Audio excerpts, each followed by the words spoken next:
Michelle Yeoh's Star Trek movie is a surprise reunion of her Oscar-winning film. When Paramount announced the long-rumored Star Trek Section 31 movie, most fans zeroed in on the obvious headline.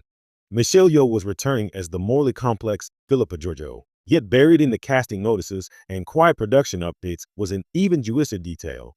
Yeoh's covert Starfleet thriller is shaping up to be an accidental reunion of her Oscar-winning hit Everything Everywhere All at Once. For longtime followers of Yeoh's career, it's a meta delight. For Star Trek itself, it's a bold infusion of the same genre-bending energy that helped Yeoh take home the Academy Award. At first glance, the connection seems like a curiosity. Everything Everywhere All at Once 2022 was a multiverse-hopping black belt of a film from indie studio A24, whereas Section 31 is a decade-spanning franchise spy drama under the Paramount tent. But as more details surface, the overlap is uncanny. Behind the camera, several of Yeoh's collaborators from her Oscar campaign are now shaping the texture of the Star Trek movie. Production designer Jason Kisfarde, who built the Madcap Laundromat meets multiverse aesthetic of Everything Everywhere, was tapped to design Section 31's clandestine starbases. Costume designer Shirley Kurata, whose shimmering IRS chic earned an Academy Award nomination, is rumored to be updating Georgiou's leather and armor look.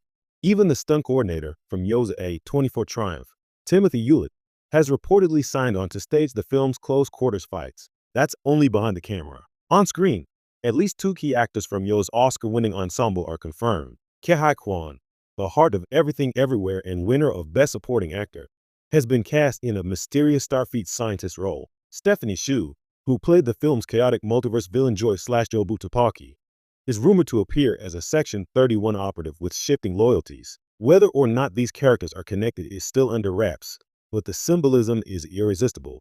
Yeoh, Quan, and Hsu together again, this time navigating the shadowy corridors of Starfleet intelligence rather than infinite bagel-shaped universes. In some ways, this reunion isn't just nostalgia, it's a clever thematic fit. Section 31 already leans into the moral ambiguities of time travel, parallel timelines, and covert operations that Star Trek has flirted with since Deep Space Nine. Having Yeoh anchor that story alongside actors who once embodied the literal chaos of infinite realities almost feels like a wink from the producers. Georgiou herself was plucked from the Mirror Universe, an evil parallel timeline, so bringing in Hsu, the avatar of multiversal nihilism, creates a neat echo of Yeoh's Oscar performance. Even the rumored scientist role for Quan conjures images of a tech-savvy spouse helping Georgiou navigate impossible cosmic odds. The benefits aren't only symbolic. Yeoh's Oscar-winning team proved they could stage jaw-dropping action sequences on a fraction of a blockbuster budget. The fight choreography in Everything Everywhere balanced slapstick absurdity with genuine martial arts craftsmanship.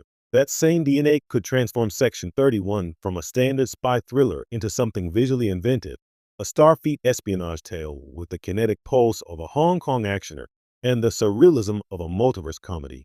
Imagine Georgiou's Black Ops team phasing between realities during a fight, using Section 31 tech to destabilize opponents as quickly as Yeoh once used fanny packs and googly eyes.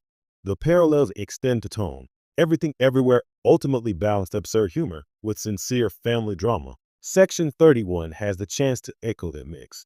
Georgiou is one of Star Trek's most complicated figures, a ruthless Terran empress who slowly learned to value Starfleet ideals. Surrounding her with actors skilled at toggling between comedy and tragedy signals that the film won't be just grim covert ops. It may explore the redemption and found family themes that made Yeoh's Oscar vehicle resonate worldwide. This accidental crossover also highlights Yeoh's own star power. In Hollywood, it's rare for an actor to carry their indie creative team into a franchise tentpole. Usually the studio installs its own people, but Yeoh's clout after winning the Oscar appears to have given her the leverage to bring trusted collaborators aboard. That makes Section 31 feel less like a perfunctory spin-off and more like a Michelle Yeoh passion project nested inside Star Trek. For fans, that's an encouraging sign that the film will showcase Yeoh's strengths rather than dilute them. It also gives Star Trek a rare marketing angle. Since 2009, the franchise's theatrical outings have leaned on nostalgia for Kirk and Spock. Section 31 could market itself instead as from the team behind the most awarded multiverse movie ever. That's not just hype. It's a legitimate creative through line. The studio even released their franchises,